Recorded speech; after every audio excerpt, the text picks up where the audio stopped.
মাননীয় speaker sir, আমি আপনার মাধ্যমে দৃষ্টি আকর্ষণ করছি।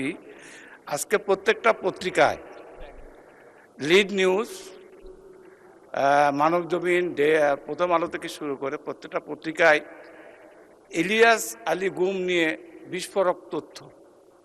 মাননীয় স্পিকার, আমি আজকে মানবজমিনের হেডলাইন, ইলিয়াস আলী গুম নিয়ে বিস্ফোরক তথ্য বনানী থেকে তুলে নেওয়া হয় র্যাব 1 সদর দপ্তরে, লাশ ফেলা হয় ধলেশ্বরীতে। মাননীয় স্পিকার, আমি কথাটা এই জন্যই বলছি যে যে অপরাধ হয়েছে এটা আন্তর্জাতিক অপরাধ, মানবতা অপরাধের কাজ। তো আমি আপনার দৃষ্টি আকর্ষণ করছি এই জন্যই, আপনি জানেন ইলিয়াস আলী আপনার সহকর্মী ছিল, আমার বন্ধু ছিল। 200-র বেশি সার্ভিস ও ফিচারে লেনদেনের সব বিকাশ অ্যাপে সম্ভব। তার সাথে অনেক স্মৃতি জড়িত। আজকে যদি ইলিয়াস বেঁচে থাকতো, এখানে যারা আমরা এমপি বা সংসদ সদস্য, আমরা সবাই কিন্তু একসঙ্গেই এই পার্লামেন্টে থাকতাম। মাননীয় স্পিকার, তো আমরা পত্রিকার মাধ্যমে যেটুকু জেনেছি, 2012 সালের 17ই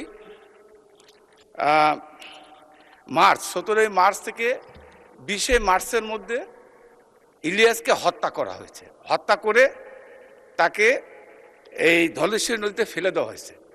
মাননীয় স্পিকার, আমার প্রশ্ন হচ্ছে ওই জায়গায়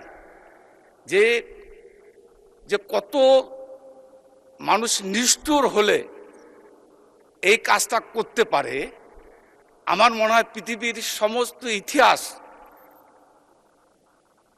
মানে কি বলবো ফেল করবে। কারণ শেখ হাসিনা যে কি ধরনের অভিনেত্রী ছিলেন, তার নির্দেশ ছাড়া যেরকম ইলিয়াস আলী গুম হয় নাই, তার নির্দেশ ছাড়া ইলিয়াস আলীকে হত্যা করা হয়নি। মাননীয় স্পিকার, শেষ করেন। 21 তারিখে তার স্ত্রী এই পার্লামেন্টে অবস্থান বসা, দয়া করে বসুন। আমি মাননীয় স্পিকার শেষ করে দেবো। তার শিশু সন্তান তার সঙ্গে দেখা করতে গিয়েছে, তাদেরকে সে আশ্বস্ত করেছে যে ইলিয়াসকে খুব তাড়াতাড়ি ফেরত পাঠানোর ব্যবস্থা করবে। মাননীয় স্পিকার, আমি এই কথাটা এই জন্য বলতে চাই। Thank you. বিষয়টি অত্যন্ত গুরুত্বপূর্ণ, হৃদয় বিদারক, সারা দেশের অত্যন্ত বহুল আলোচিত একটি বিষয়।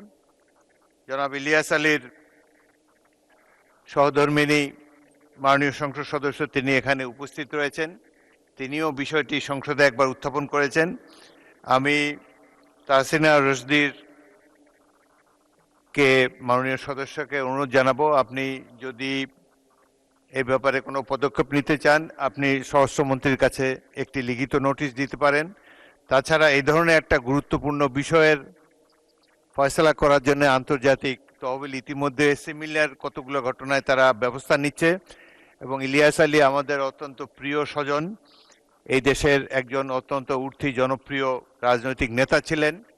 তার হত্যাকাণ্ড এভাবে আনপানিশ যাবে না, এই ব্যাপারে নিশ্চয়ই এই সংসদ এবং মাননীয় স্বরাষ্ট্রমন্ত্রী সবাই গুরুত্বপূর্ণ ভূমিকা রাখবেন।